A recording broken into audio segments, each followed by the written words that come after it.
সেই দিন মদিনা থেকে বের হবে একটা সেনাবাহিনী যারা তৎকালীন বিশ্বের সর্বশ্রেষ্ঠ মানুষ। রাসূল সাল্লাল্লাহু আলাইহি ওয়াসাল্লাম বলছেন, ফাইজা তাসাফু ক্বালাতির রূম খাল্লু বাইনানা ওয়া বাইনাল্লাযী সাবাউ মিন্না নুকাতিলু।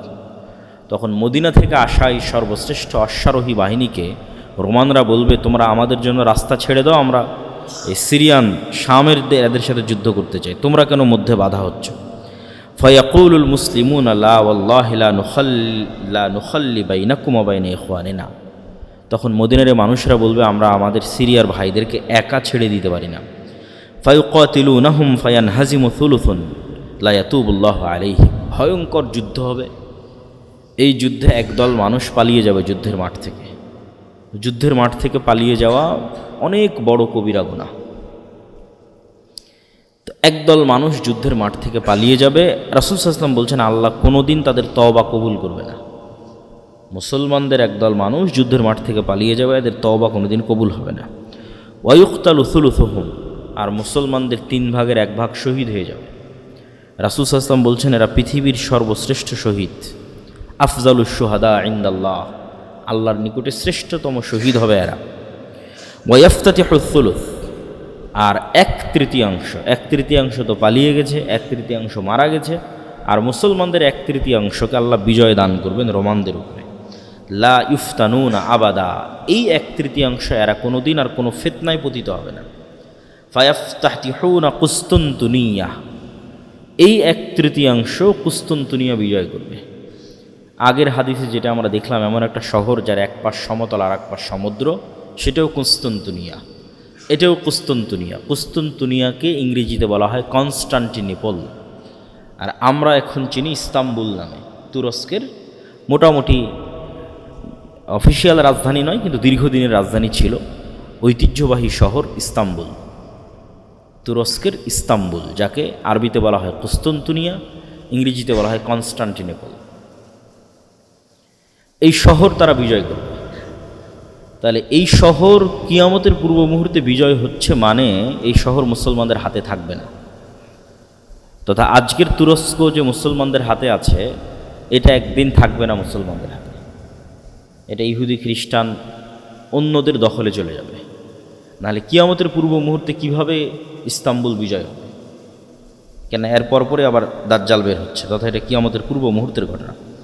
তাহলে তারা কুসতুনতুনিয়া বিজয় করবে। ফাবাইনামা হুম ইয়াক্তাসিমুন আল গানাইম, যখন তারা গনিমতের মাল বন্টন নিয়ে ব্যস্ত থাকবে এবং তাদের তরবারিগুলো জাইতুন গাছে ঝুলানো থাকবে, ইজা সাহা ফীহিমুশ শায়তান, তখন শয়তান অদৃশ্য থেকে চিৎকার করে বলবে যে দাজ্জাল তোমাদের বাড়িতে ঢুকে গেছে। ফায়াখরুজুনা ওয়া যালিকা বাতিল, তখন তাড়াহুড়া করে এরা গনিমত ফেলে দিয়ে তরবারি নিয়ে তাদের বাড়িঘরের দিকে যেতে থাকবে, মানে দামেস্ক শহরের দিকে আসতে থাকবে। এটা আরও অন্য বর্ণনায় আরও স্পষ্ট হয় যে দামেস্ক শহরের দিকে ফেরত আসতে থাকবে। তো এই প্রথম সংবাদটা হবে মিথ্যা। দাজ্জাল যে তাদের বাড়িঘরে ঢুকে গেছে, এই প্রথম সংবাদ মিথ্যা হবে। ফাইজা জাউ শাম খারাজা ফাবাইনামা হুম ইউইদ্দুনা লিল কিতাল, কিন্তু যখন তারা দামেস্কে ফেরত আসবে, তারপরে সত্যি সত্যি দাজ্জাল বের হয়ে যাবে। তখন ইউইদ্দুনা লিল কিতাল, তখন তারা যুদ্ধের প্রস্তুতি নিবে দাজ্জালের সাথে। ইউসাফুনা সুফুফা ইদা উকিমাতিস সালাত, এমতো অবস্থায় দামেস্কের মসজিদে সালাতের একামত হবে এবং মুজাহিদরা সালাতের জন্য দাঁড়াবে সারিবদ্ধভাবে। কিছু বর্ণনা এসেছে এটা ফজরের সালাত। ঠিক এই সময়ে ইয়ানজিলু ঈসা ইবনে মারিয়াম, ঈসা ইবনে মারিয়াম, কিছু বর্ণনা এসেছে 2 ফেরেশতার কাঁধের উপর ভর দিয়ে নামবেন। ফাআম্মাহুম ফাইদা রাআহু আদুউল্লাহ যাবা কামা ইয়াযুবুল মিলহু ফিল মা ফালাউ তারাকাহু লান যাবা হাত্তা ইয়াহলিক। ঈসা ইবনে মারিয়ামকে যখন দাজ্জাল দেখবে, তখন লবণ যেভাবে পানিতে দিলে মিটে যায়, মিশে যায়, গলে যায়, দাজ্জাল সেভাবে গলে যেতে থাকবে। ওয়ালাকিন ইয়াকতুলুহুল্লাহু বিয়াদিহি, কিন্তু তারপরেও ঈসা আলাইহিস সালাম নিজে হাতেই দাজ্জালকে হত্যা করবেন। ফায়ুরিহিম দামাহু ফি হারবাতি, এবং যেই অস্ত্র দিয়ে তিনি দাজ্জালকে হত্যা করবেন, এটা জনগণকে দেখাবেন যে দেখো দাজ্জালকে হত্যা করেছে। কাছাকাছি অনুরূপী বর্ণনা যে রোমানদের সাথে মুসলমানদের একটা বিরাট চুক্তি হবে, আর এই চুক্তির লঙ্ঘনটা হবে এইভাবে যে রোমানদের সাথে মুসলমানদের চুক্তি হওয়ার পর এরা তৃতীয় আর একটা পক্ষের বিরুদ্ধে একসাথে একত্রিত হয়ে যুদ্ধ করবে, তথা খ্রিস্টানেরা আর মুসলমানেরা একত্রিত হয়ে তৃতীয় এক পক্ষের বিরুদ্ধে যুদ্ধ করবে। সেই তৃতীয় পক্ষ কে, কারা, তা হাদিসে উল্লেখ নাই। এই যুদ্ধে মুসলমান এবং খ্রিস্টানদের বিজয় হবে। বিজয় হওয়ার পর একজন খ্রিস্টান সৈন্য বলবে যে ক্রুশের কারণে বিজয় হয়েছে, যে ক্রুশ চিহ্ন তারা গলায় ঝুলায়, এটার কারণে আমরা বিজয় হয়েছি। এইটা দেখে এক মুজাহিদ মুমিন ওই ক্রুশটাকে ভেঙে দিবে, বলে না, আমরা আল্লাহর সহযোগিতায় বা আল্লাহর সাহায্যে বিজয় হয়েছি। এই ক্রস ভাঙ্গাকে কেন্দ্র করে একদল আর এক দলের মুখোমুখি হয়ে যাবে পুনরায়। এবং এই যে মুখোমুখি হবে, এই মুখোমুখির কথাই বলা হচ্ছে যে 80টা পতাকার অধীনে তারা একত্রিত হবে, যার এক এক পতাকার অধীনে 12,000 করে সৈন্যবাহিনী থাকবে, এবং মুসলমানদের 3 ভাগের 1 ভাগ পালিয়ে যাবে, 1 ভাগ শহীদ হবে, 1 ভাগ বিজয় হবে। এবং বিজয় হওয়ার পর কনস্টান্টিনোপল, ইস্তাম্বুল, তুরস্ক বিজয় হবে। এই যুদ্ধের আর অন্য বর্ণনায় রাসূল সাল্লাল্লাহু আলাইহি ওয়াসাল্লাম বলছেন যে এই যুদ্ধ এত ভয়াবহ হবে যে 100 জন মানুষের 99 জনই মারা যাবে, একজন বেঁচে থাকবে। একটা পাখি যদি আকাশে 1 মাস উড়ে, তাহলে 1 মাস উড়লেও লাশের সারি শেষ করতে পারবে না। লাশের দুর্গন্ধে সে মৃত অবস্থায় পড়ে যাবে। তার বাঁচার মতো আলাদা কোনো আশ্রয়স্থল, যেখানে লাশ নাই, লাশের দুর্গন্ধ নাই, এরকম কোনো সেফ জায়গা সে খুঁজে বের করতে পারবে না। উঠতে উঠতে উঠতে উঠতে ক্লান্ত হয়ে মরে পড়ে যাবে। এত বেশি পরিমাণে মানুষ এই যুদ্ধে মারা যাবে যে মানুষ আর গনিমতের মালেও সন্তুষ্ট হবে না, মানুষের ওয়ারিস বন্টন করার কেউ থাকবে না। এগুলো সব রাসূল সাল্লাল্লাহু আলাইহি ওয়াসাল্লাম বিভিন্ন হাদিসে বলেছেন। ওই সেম ঘটনার ধারাবাহিকতায় বিভিন্ন হাদিস। তারপরে যখন আড়াল থেকে ঘোষণা হবে দাজ্জাল তোমাদের বাড়িঘরে প্রবেশ করে গেছে, তখন যারা তাড়াহুড়ো করে বের হবে দাজ্জালকে খুঁজতে, আর এক বর্ণনায় রাসূল সাল্লাল্লাহু আলাইহি ওয়াসাল্লাম বলছেন যে মুজাহিদদের মধ্যে 10 জনকে পাঠানো হবে, যে তোমরা যাও, অশ্বারোহী 10 জন অশ্বারোহীকে পাঠানো হবে, দেখো তো দাজ্জাল সত্যি সত্যি আমাদের বাড়িতে ঘরে ঢুকে গেছে কিনা। রাসূল সাল্লাল্লাহু আলাইহি ওয়াসাল্লাম বলছেন ওই 10 অশ্বারোহীর নাম, ওদের চেহারা, ওদের বাপের নাম, ওদের বংশের নাম আমি বলে দিতে পারব, যে 10 জন কারা, যে 10 জন দাজ্জালের অনুসন্ধানে বের হবে। ওরা তৎকালীন বিশ্বের সর্বশ্রেষ্ঠ ইমানদার এবং সর্বশ্রেষ্ঠ অশ্বারোহী, যারা মদিনা থেকে বের হয়ে আসবে শাম বা সিরিয়ায়।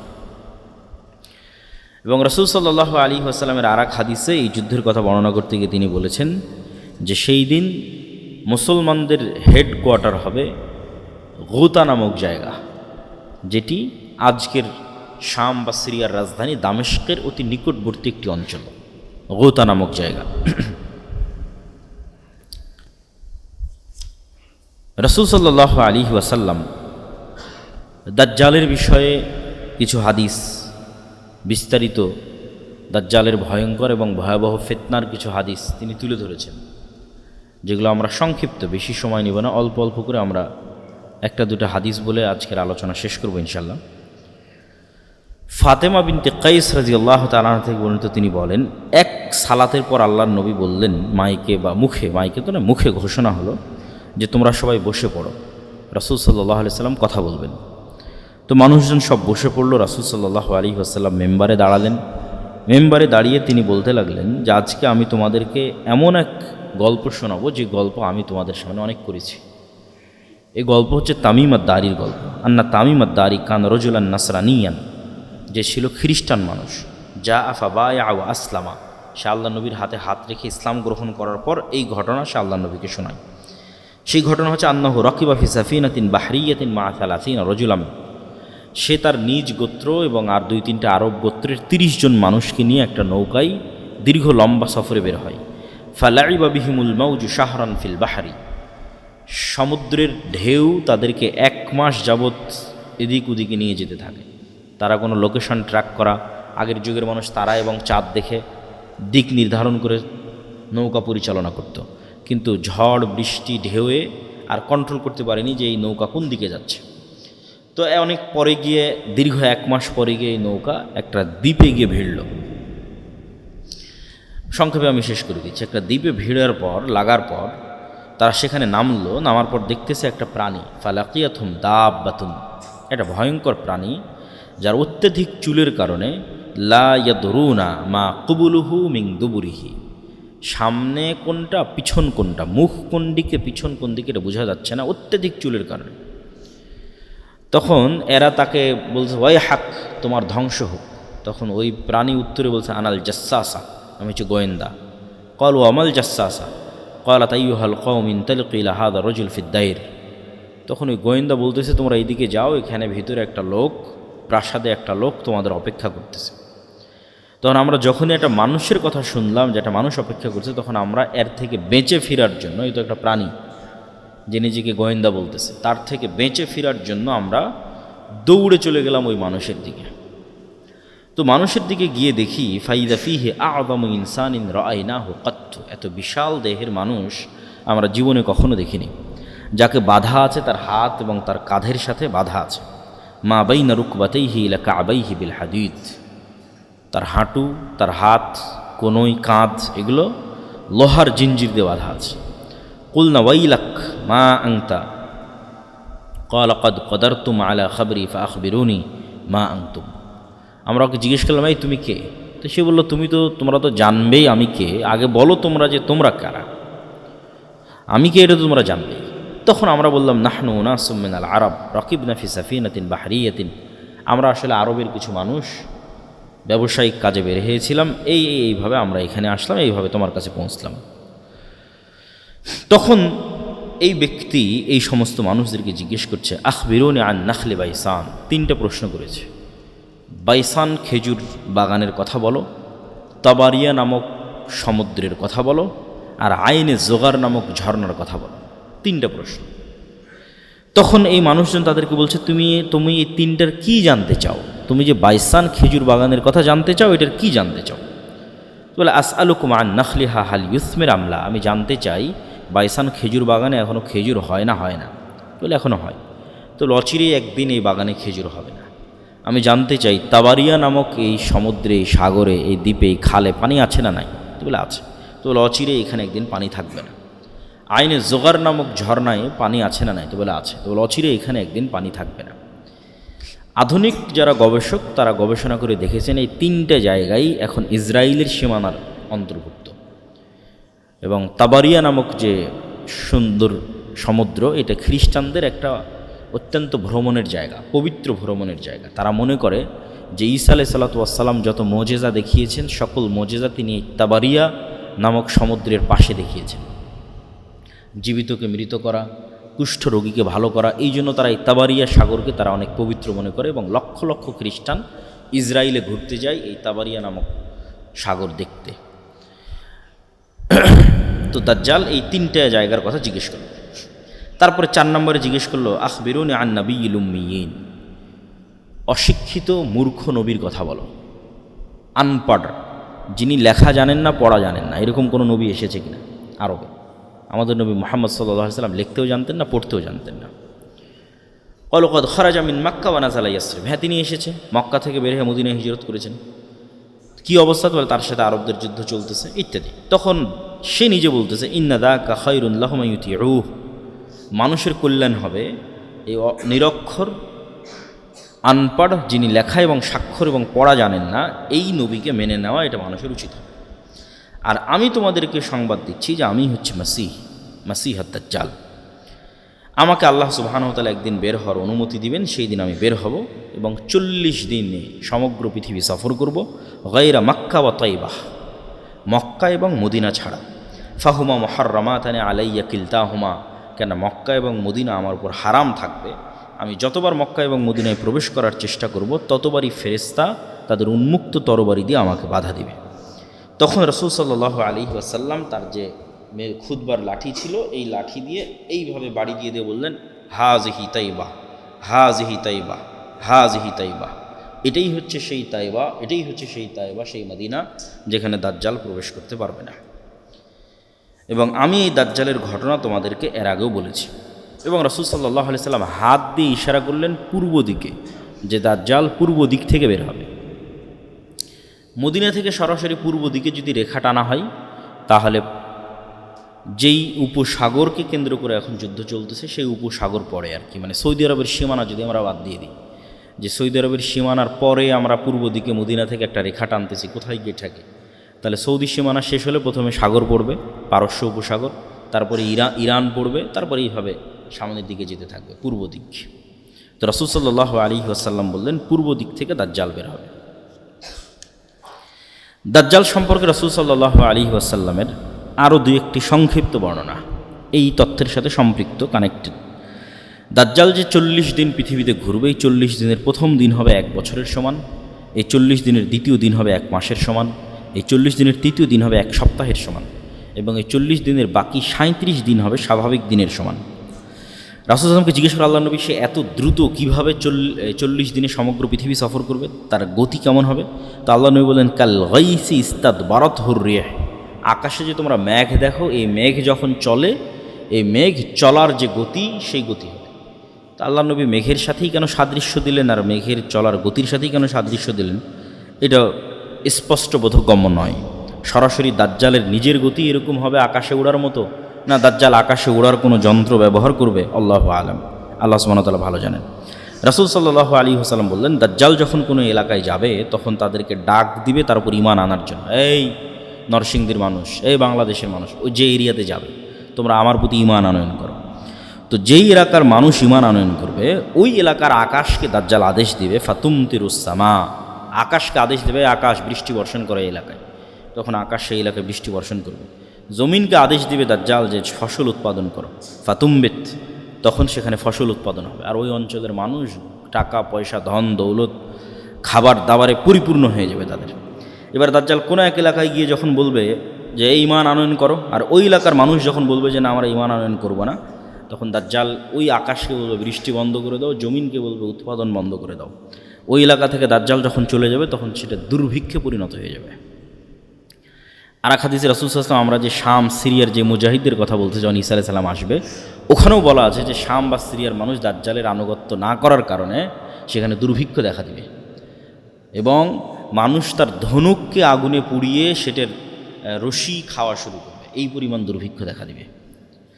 তখন তারা ঈসা আলাইহিস সালামের অপেক্ষা করবে, এবং ঈসা আলাইহিস সালাম আসার পর দাজ্জালের এই ভয়ঙ্কর ফিতনা থেকে তারা মুক্তি পাবে। নাহলে দাজ্জালের এই ভয়ঙ্কর ফিতনা এমনভাবে মানুষকে গ্রাস করবে, প্রত্যেক যে মানুষের ন্যূনতম দুনিয়াবি লোভ আছে, ন্যূনতম, সেই ফিতনায় বাঁধিয়ে দেবে।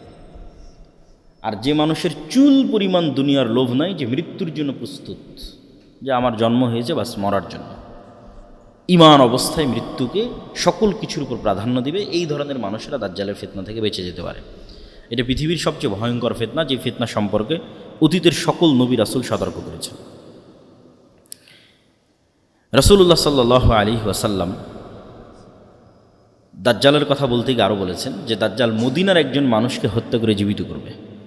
দাজ্জাল যখন মদিনায় যাবে, মদিনার মধ্যে তো প্রবেশ করতে পারবে না, মদিনার পাশে যখন যাবে তখন মদিনা বিশাল ঝাঁকুনি হবে, ভূমিকম্প হবে, এবং এই ভূমিকম্পে মদিনার যারা ফাসেক ফাজের মোনাফিক আছে তারা মদিনা থেকে বের হয়ে এসে দাজ্জালের পূজা করবে, আর একমাত্র পাক্কা মুমিনেরা মদিনায় থেকে যাবে, যাদের ঈমান খুব মজবুত, টপ লেভেলের। তো ওই রকম একজন ঈমানদার ব্যক্তি বের হয়ে আসবে যাকে দাজ্জাল হত্যা করবে, যে দাজ্জালকে অস্বীকার করবে। জীবিত করার পর ওকে বলবে যে এই তোমাকে হত্যা করেছিলাম, তোকে জীবিত করলাম, এখনও তুমি আমার প্রতি ঈমান আনতেছো না, আমাকে রব্বুল আলামিন হিসেবে বিশ্বাস করতেছো না। তখন এই মুজাহিদ বলবে যে আমার আগের চেয়ে ইয়াকিন বেশি হয়ে গেছে যে তুমি সেই দাজ্জাল, আগের চেয়ে আমার ঈমান আরও মজবুত হয়ে গেছে। তখন দাজ্জাল আরও ক্ষিপ্ত হবে এবং তাকে আবারও হত্যা করতে চাইবে, কিন্তু তাকে হত্যা করতে পারবে না। যাই হোক, এইভাবে দাজ্জালের যে সংক্ষিপ্ত ঘটনা, এই ঘটনা শেষ হওয়ার পর কী হবে? দাজ্জালকে ঈসা আলাইহিস সালাতু ওয়াস সালাম হত্যা করবেন। ঈসা আলাইহিস সালাম যখন দামেস্কের মসজিদে নামবেন, নামার পরে তিনি দাজ্জালকে খুঁজতে থাকবেন। ইমাম মাহদী এবং তার সৈন্যবাহিনী এবং মুজাহিদদেরকে নিয়ে খুঁজতে খুঁজতে তিনি জেরুজালেমের লুদ নামক দরজায় দাজ্জালকে পাবেন, এবং দাজ্জাল তাকে দেখে গলতে থাকবে, কিন্তু গলা শেষ হওয়ার পূর্বেই ঈসা আলাইহিস সালাতু ওয়াস সালাম দাজ্জালকে হত্যা করবেন, এবং সেই রক্ত মানুষকে দেখাবে। দাজ্জালকে হত্যা যখন করা হয়ে গেছে, তখন আল্লাহ সুবহানাহু ওয়া তাআলা ঈসা আলাইহিস সালামকে বলবে যে ঈসা ইবনে মারিয়াম, আমার একদল সৃষ্টি জীব আছে যাদের সাথে কেউ যুদ্ধ করে পারবে না, অতএব মুমিনদের নিয়ে, মুজাহিদদের নিয়ে তুর পাহাড়ে আশ্রয় নাও। তো মুমিন মুজাহিদদের নিয়ে ঈসা আলাইহিস সালাতু ওয়াস সালাম তুর পাহাড়ে আশ্রয় নেবে।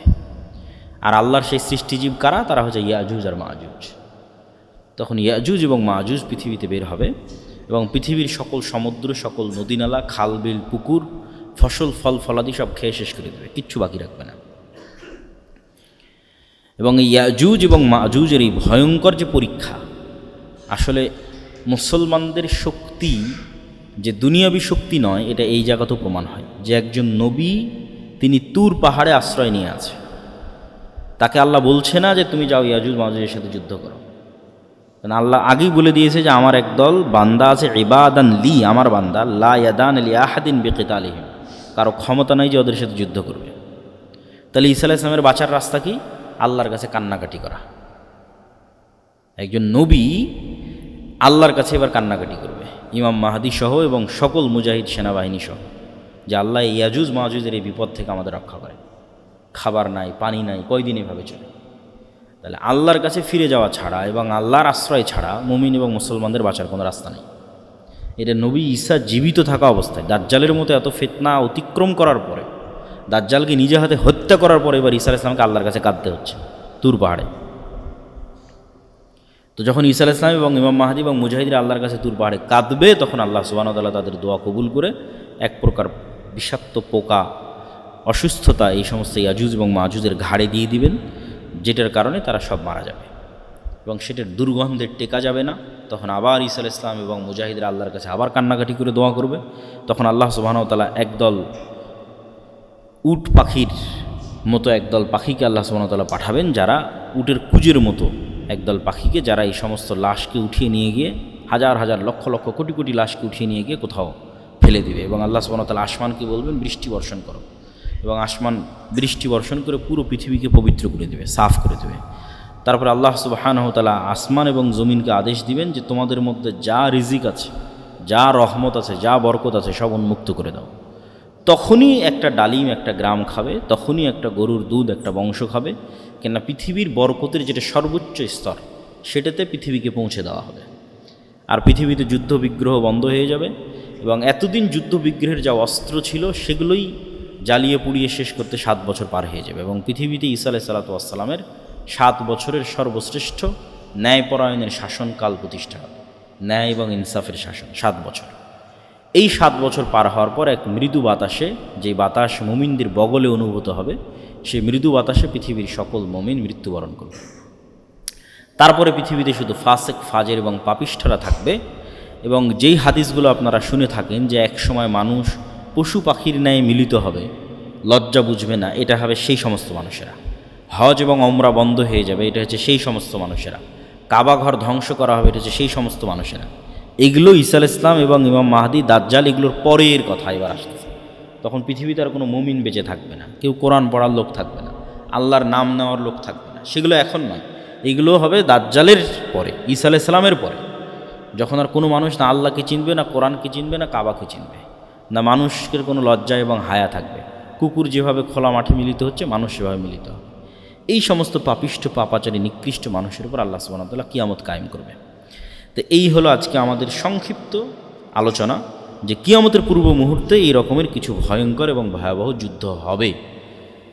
সেই যুদ্ধটা কখন, কোথায়, কিভাবে, কোন যুদ্ধ, সেটা নির্দিষ্ট করে বলা কঠিন, কিন্তু এই রকমের ভয়াবহ ভয়ঙ্কর যুদ্ধ হবে, যেটা রাসূল সাল্লাল্লাহু আলাইহি ওয়াসাল্লাম বলছেন। এবং অন্তত একটা জিনিস ক্লিয়ার, যে শাম এবং সিরিয়ার মানুষেরা ঈমানের উপর থাকবে, মদিনার মানুষেরা ঈমানের উপর থাকবে। একটা জিনিস পরিষ্কার, মদিনা থেকে মুজাহিদ বের হবে, শাম এবং সিরিয়া থেকে মুজাহিদ বের হবে।